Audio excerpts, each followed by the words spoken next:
어렵지만 선거구제를 우리가 중대 선거구제를 해서 표의 등가성 이런 것들을 우리가 확보를 해야 된다 하는 얘기입니다. 네.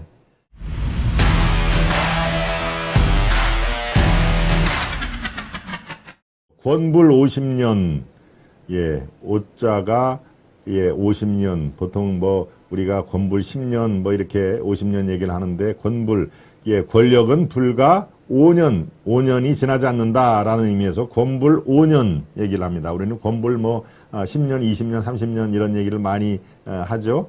예, 권력처럼 무상한 게 없다라고 하는데요.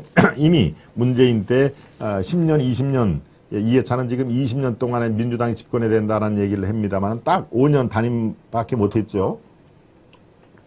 그 얘기를 하는 것입니다. 아마 여러분과 생각이 조금 다를 수가 있는데요. 한번 살펴보도록 하겠습니다. 네, 중앙 칼럼인데요. 정효식 정치 에디터면 옛날 정치 부장 뭐 그 정도로 생각을 하시면 되겠네요. 예, 일단 칼럼은 이렇게 시작합니다. 지난해 한국 대선은 권력 10년 주기설이 깨진 해였다. 그렇죠?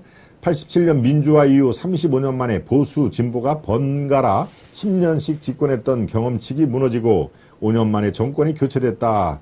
2018년 미국에서는 트럼프 전 대통령이 28년 만에 재선에 실패하며 4년 단임 대통령에 그쳤다. 권력 주기가 짧아진 건 무엇보다 기존 양당 정치 세력은 물론 정치 시스템에 대한 국민의 불만이 그만큼 크고 그만큼 심판의 주기도 짧아졌다는 의미로 볼 수가 있다. 한국에서 권불 5년의 충격은 미국에 비해 훨씬 컸다.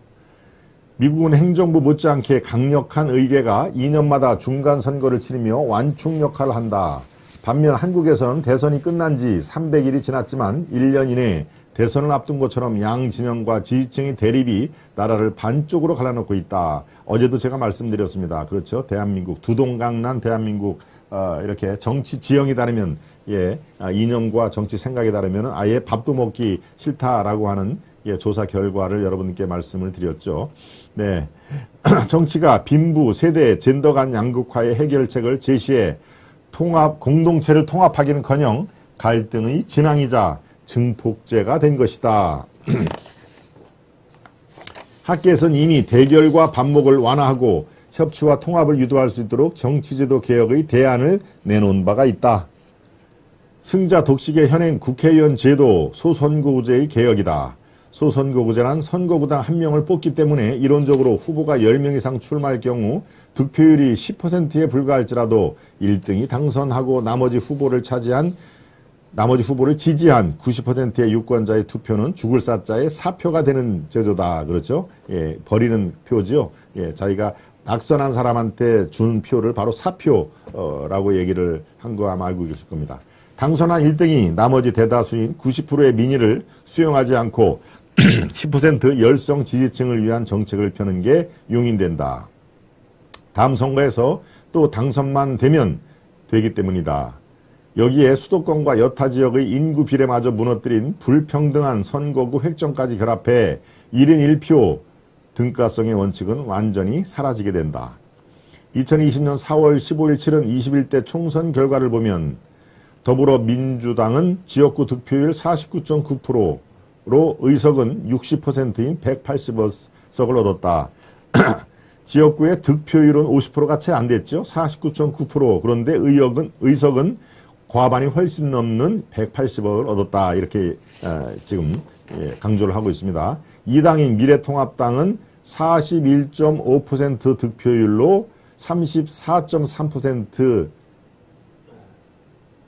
배지가 온 거다. 그러니까 미래통합당은 41.5%를 득표를 했는데 오히려 의석수는 34%밖에 얻었다. 그러니까 이 등가성의 원칙에 크게 벗어난다는 얘기입니다. 정의당, 국민의당, 열린민주당은 대부분 비례로 각각 6석, 3석, 또 3석을 얻는데 그쳤다. 일당이 득표율보다 과다대표되고 민의가 철저히 왜곡된 셈이다. 아마 여기까지는 여러분들 다 이해가 되셨을 겁니다.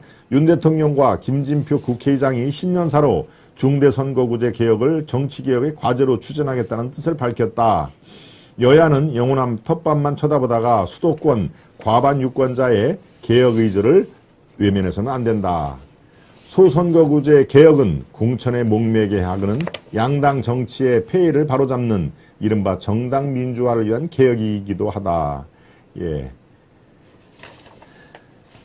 이거는 지금 중대선거구제를 윤석열 대통령이 화두로 던졌죠. 신년사에서 신년 그 회 모임에서 화두로 이제는 지금 중대선거구제를 한번 우리가 연구 검토해 봐야 된다라고 이틀 전에 신년회를 통해서 화두를 던졌는데 바로 그 얘기입니다. 바로 소선거구제로 하니까 민의가 왜곡이 되더라. 바로 4.15 총선 21대 총선에서 민주당은 50%가 채 안 되는 득표율을 갖고도 60%가 넘는 의석수를 차지했고, 네, 그 당시에 미래통합당 국민의힘 전신이죠. 예, 41%라는 득표율을 얻었는데 의석수는 34%밖에 차지를 못했다. 이거는 이 표의 등가성, 한 표 한 표는 다 모든 게 다 소중하다, 똑같다. 그래서 등가성에 철저히 위반된다. 그래서 이 칼럼은 이렇게 마무리를 합니다. 여야는 영원함 텃밭만 쳐다보다가 수도권 과반 유권자의 개혁 의지를 외면해서는 안 된다. 소선거구제의 개혁은 공천에 목매게 하는 양당 정치의 폐해를 바로잡는 이른바 정당 민주화를 위한 개혁이기도 하다라고 지금 중대선거구제를 우리가 검토해봐야 된다라고 하는 윤 대통령의 신년사를 이렇게 백업을 한 그런 상황입니다. 어렵지만 선거구제를 우리가 중대선거구제를 해서 표의 등가성 이런 것들을 우리가 확보를 해야 된다 하는 얘기입니다. 네.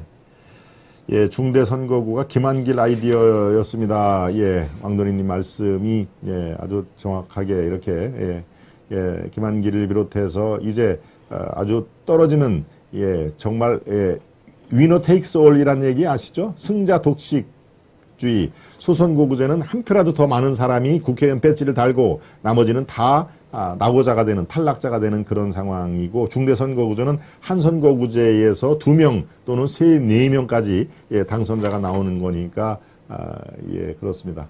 네. 중대선거구가 바뀐다면 의원수가 확 늘어나나요? 예, 이거는 뭐 정하기 나름이다. 지금 300명으로 고정을 시키고 선거구제를 이렇게 중대선거구제로 바꾸면 되는 거 아니에요? 예, 그리고 어떤 데는 2명이 당선이 되게, 더 큰 데는 3명, 4명까지 당선이 되게끔 선거구제를 획정을 하는 것입니다. 그런데 지금 불과 이 총선에서 1년 3개월밖에 남지가 않았기 때문에 물리적으로 힘든 거 아니냐라는 얘기가 그래서 나오는 것이죠. 네.